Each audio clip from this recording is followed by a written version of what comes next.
Okay guys, I'm gonna do the newborn assessment that I told you guys I was gonna try to get done. Sorry, this is my second attempt on a fake baby because the 10-month-old was crawling away from me. So I'm just gonna go over a normal head to toe assessment. I'm not gonna go over the CG wiper in the beginning, pre-procedure and post-procedure. You guys know that with washing our hands and putting gloves on. So I'm not gonna touch on any of that, but just the basic newborn assessment and what we're looking for. So go in. Hi, Mrs. Calvert, how are you? Fantastic. Oh, he is super cute. Are you okay if I go ahead and examine him? Excellent. Thank you so much. I unswaddle him. He is just super cute. So as I'm looking at him, I can actually do part of his assessment by not even touching him, simply on his appearance. What does he look like? What's his color? Pink is an appropriate term to describe their color. And then you'll also see another appropriate response is normal for race. So this baby looks pink in color, and as I'm looking at them, I can look at their activity. Are they sleeping? Are they awake? Are they alert? Are they arousable? I can also look at their posture or their positioning, and I know we talked about that in clinical as well. The baby should be flexed. They could be flaccid. They could be relaxed and then flex up when I mess with them. Or they could be limp, and we don't want a limp baby, obviously. But you want to look at that. And then you can also, simply by appearance only, look for any visible signs of distress. Respiratory distress that you could just get by looking at the patient would be color change. And that could involve circumoral cyanosis, which would just be right around their mouth. That would be more typical of an early sign of distress than if we certainly saw central cyanosis, which would be throughout their body. And that would, both of them would indicate a need for intervention very quickly, but central cyanosis would indicate that we are further along in our problem. Other signs of distress that we would be looking for is nasal flaring, maybe a baby breathing out of their mouth. Babies are nose breathers. You shouldn't walk up on a newborn who's going, they should be breathing out of their nose.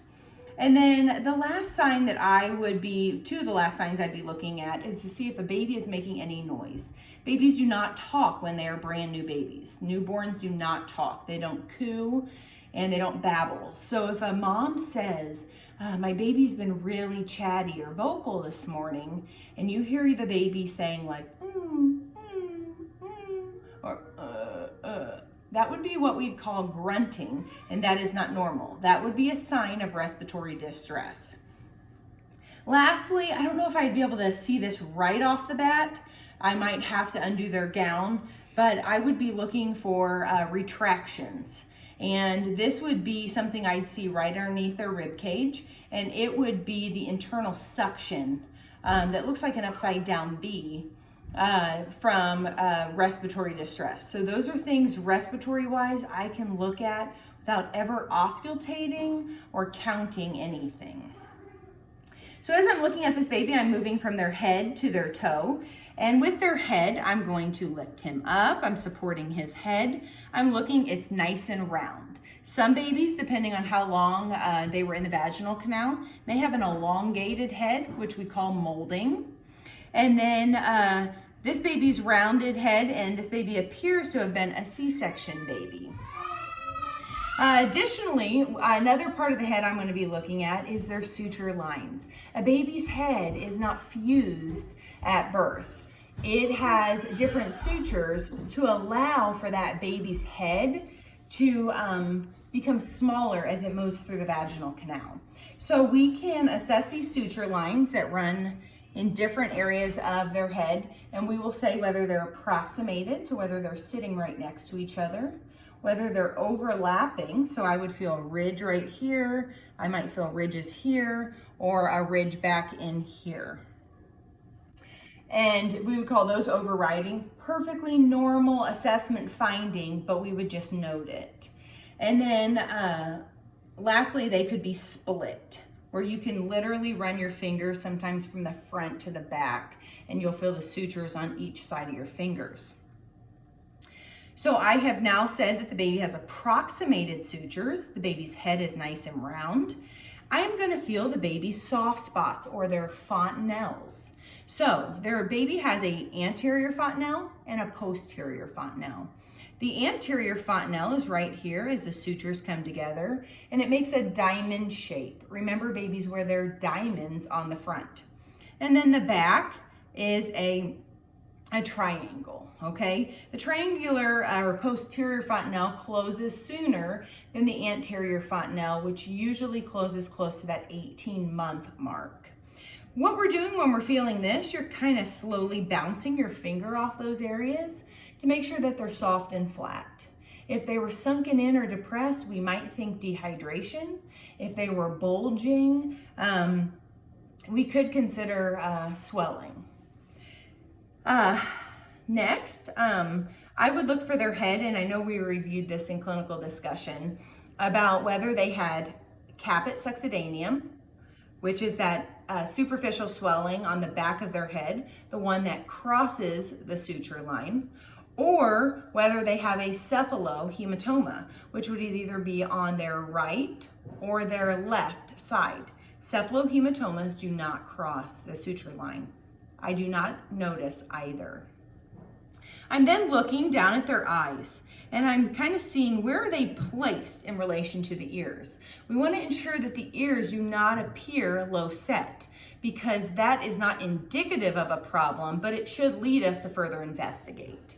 And baby's eyes and ears, they match up perfect. I'm looking at baby's eyes, and I don't see any drainage. I don't see any subconjunctival hemorrhages, which if you guys have sneezed or coughed really hard in the past and you've broken little vessels in your eyes on your sclera, that's what I'm talking about. Babies can get that from the pressure of being delivered. And I'm not noticing any of that. And then when I move to the baby's ears, I know we talked about this in clinical, the ear recoil.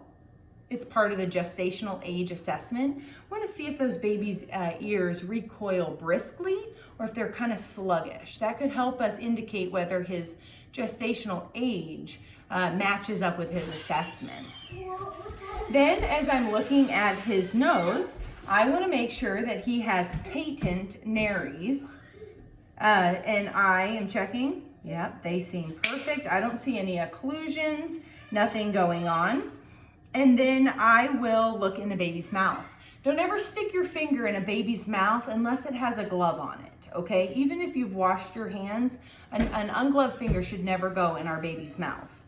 So I would take my pinky and I would put it in their mouth, go get Bowen, and I would assess 3 of their reflexes: their suck, their swallow, and their gag reflex. These are all important for the baby to be able to eat properly. So it's important that we assess these findings.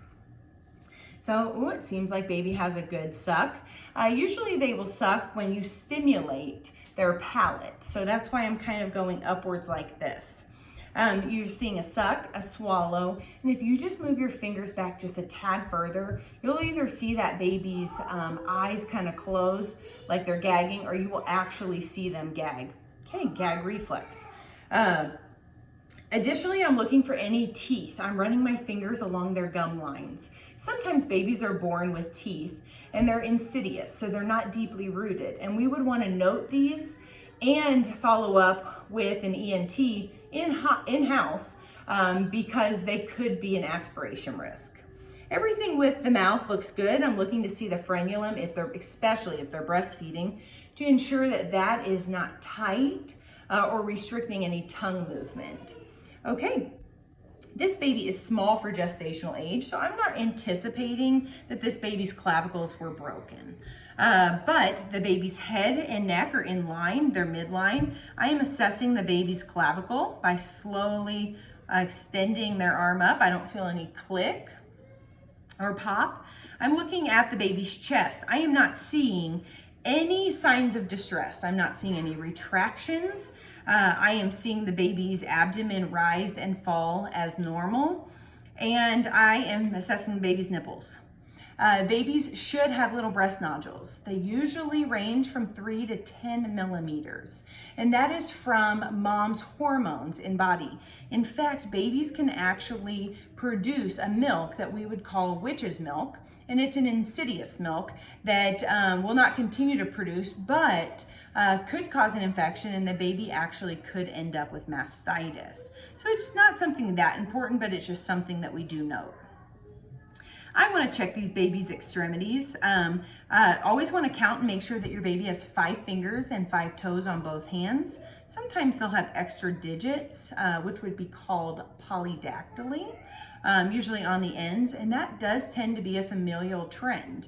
So usually if you find one of those, you will notice that the mom or dad will say that they had it as well. I see 5 fingers, 5 toes.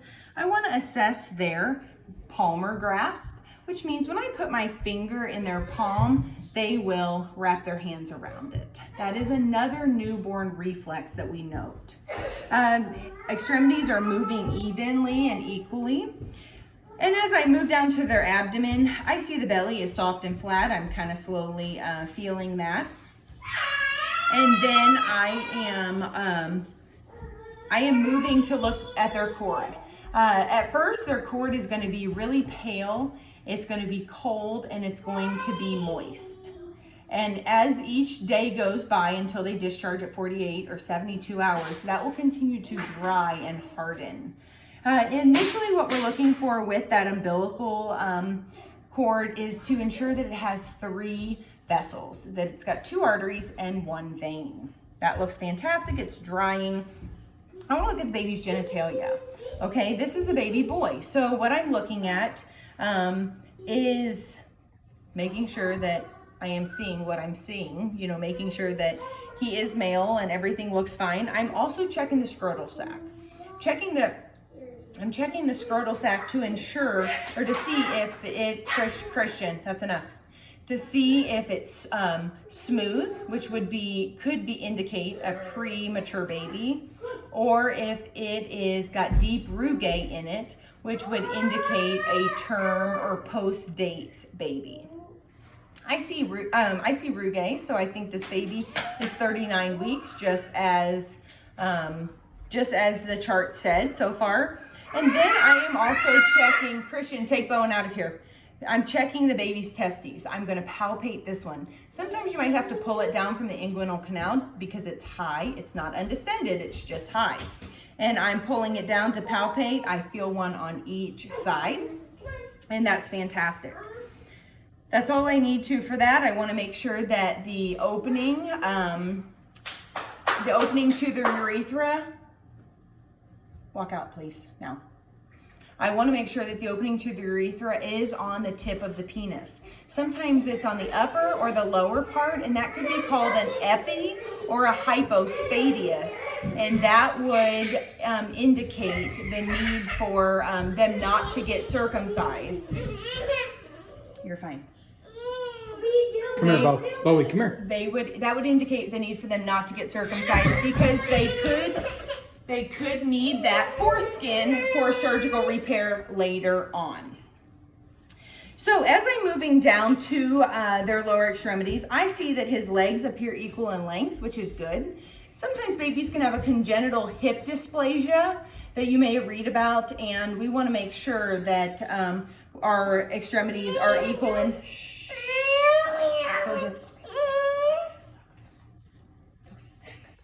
And the other thing when I am looking at their feet is to ensure that the other reflex is we did the palmar, now I'm doing the plantar, that when I touch the base of their foot, their toes actually will wrap around my hand.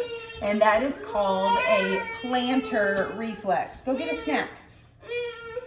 The next reflex that we're going to look at is Babinski. And that is when I scrape down the bottom of their foot, their toe should flail. I know you guys learned in pathophysiology about positive Babinski versus negative Babinski. An adult should have a negative Babinski unless they've had a neurological insult. Babies have not had a neurological insult so much as they have an immature neurological system. So it would be appropriate for them to have a immature response, which would be a positive Babinski. Okay, I'm gonna go ahead and flip you over, little guy. Supporting the head and neck, I'm looking at the back, I'm looking at the spine. It appears straight, it appears intact. You can look for any skin markings on a baby, whether it be newborn rash, as you'll read would be called erythema toxicum. That is most easily distinguished by a red spot with a white base to it. Any baby of darker pigmentation, any baby that has darker pigmented skin can have Mongolian spots. This is my baby for right now. You can have him 1 second. So I would just want to note those so that nobody ever thinks that they might be bruises. And then I'm going to separate their butt cheek because I want to make sure and see if they have a sacral dimple. You guys have learned about neurotubal defects, and a sacral dimple is a very minor form of that. And if we see a sacral dimple, which here we have a little sacral dimple right there, guys. And if we see that, the most important thing that we note with that is that the base of it is visible to us and it appears closed. If it is not closed, at that point, we would simply do an ultrasound to ensure that that baby does not have what we would call a tethered cord. That looks fine. When I look at the baby's gluteal folds and such, and they all are equal, which would be another indication that there is no hip issues. And then everything looks good on this back. I don't see any birthmarks on this baby. If you did, you would note where they were, their location, their size, and maybe how many of them that you see. The other two reflexes I want to go over real quick with this baby, which are super important, is I had a blanket here to make sure that my baby did not lose heat via conduction to a colder surface. That was stolen from me, so I'm sorry about that. But I want to do one, which is called a stepping reflex. And that's when you put one foot down like that, and as soon as that foot hits, this foot goes down and that foot goes up. So it kind of looks like a stepping. So it's one of these things where if this is the foot hanging down, it goes and it mimics a step. And then the last one that I would be aware of is what we call the Moro reflex, okay, or the startle reflex. And when you're doing this, you want to extend the flexion of the baby's arms without pulling the baby off of the bed bassinet table that you're using. But you want to extend their arms and then you want to let go. And their arms should go out and then come back in. So as soon as you let go, they should go out and then come back in. And even their index and their thumb usually will make that C. So when they go out, they know to come back to their core. And as we talked in clinical already, that's a positive neurological response, knowing that the baby knows to come back to its core. So on top of all of this, we would have in the beginning taken the baby's heart rate, which we know is 110 to 160. We would have done respirations for our baby. Here, Bowen, you can have your baby. You can have your baby. Do you want him? You can do respirations, and knowing that a baby's respiratory pattern is regularly irregular, and then we would have taken the baby's temperature axillary, ensuring that the probe did not go through the back of their arm, was not touching clothing, but was simply right in the middle of their armpit or axilla. That is the basis of the newborn assessment. I added more detail to that, guys, to help you better understand since we didn't do this in clinical.